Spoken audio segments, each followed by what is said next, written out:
Hey you guys, welcome back to a Conquerors Blade video. Today I'm going to do a top 5 beginner tips. I thought I'd bring this one out sort of now. I'm sort of in the levels of 160, so I thought now I've got sort of to that point where I've no longer sort of beginner, I'm sort of now moving into that intermediate, but I thought I'd share the things that I've learned over the last couple of months, which I wish I did know at the beginning of the game really. So yeah, here we go, top 5 beginner tips. So tip number 1 is your F4 quests. Now what I recommend with this is try to get them all complete before you reach level 100.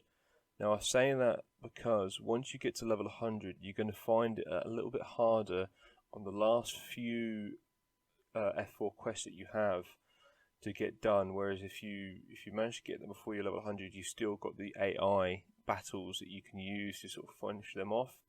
Because if you get to sort of over the level 100 period, you're then going to get into the sort of complete full lobbies, and it's going to be harder to get MVP or stuff like that when you're sort of playing against people that got the full meta units as such. So I recommend getting those done before level 100.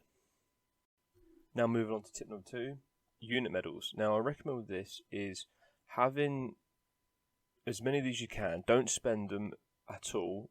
Once you've got them, just hold on to them. Do not use them on common or uncommon units. Only use them on a tier 3 or tier 4. On the tier 4, you'll need them for an F4 quest. So hold on to them for that, because when you've got a tier 4 that you want to use and you like and you're happy with, use those unit medals on that to like level 17. And then when you've come across the quest, you can then go, right, I'm happy with this, level up to 18, you sort of skipped a quest, if that makes sense. You've got one straight in the bag. So that's one that I sort of, which links to sort of tip number 1. But yeah, definitely keep hold of them, because later on you're going to need them for any tier 5 units that you come across that you really like as well, that you're just going to want to level up as quick as possible, because there's 30 levels in a tier 5 unit and you're going to want to make sure you get as much of those levels complete.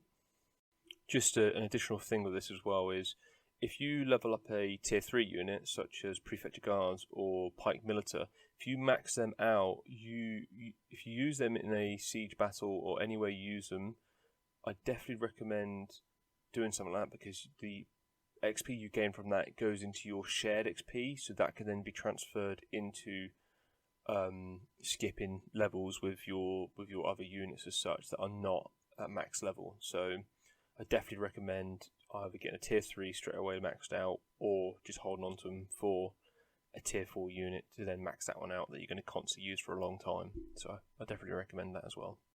Tip number 3 is honor. What I recommend here is stick to one line on the unit tree. So if you found a tier 5 that you're really interested in, i.e. Shenjis, Winged Hussars, Iron Reapers, stick to that line and don't venture off. Don't go get any additional perks for the units. Just get the actual units themselves. Don't get the perks, just the units. Now I say this purely because if you go and get the perks, you're not saving your honor medals or honor as such to the unit, and you're going to take much longer to get the unit. Once you have the unit, you can upgrade the unit and then upgrade the perks for the unit, and you can test out as well if you actually generally like the unit. If you don't have the unit, you can't really gauge if you're going to get on well with it. For instance, I've actually only used Iron Reapers once or twice, and I still don't know if I actually really like them. It took me a long time to get them, but I'm still in that wishy-washy of, do I like them or do I not? But it's one of those things of, I recommend just get the unit. Moving on to tip number 4 is Bandit Raids and XP boosts.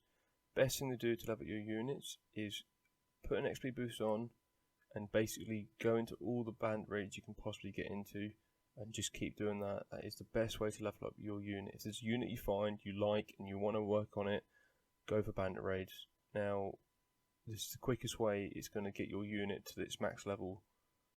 So the last tip I recommend is joining an established house. Once you are able to join a house, join an established one. Don't create your own. Either join the AI, which is the legions and that, or join an already established house. Do not create a house, not this early on. I definitely regret making one. I should have joined one.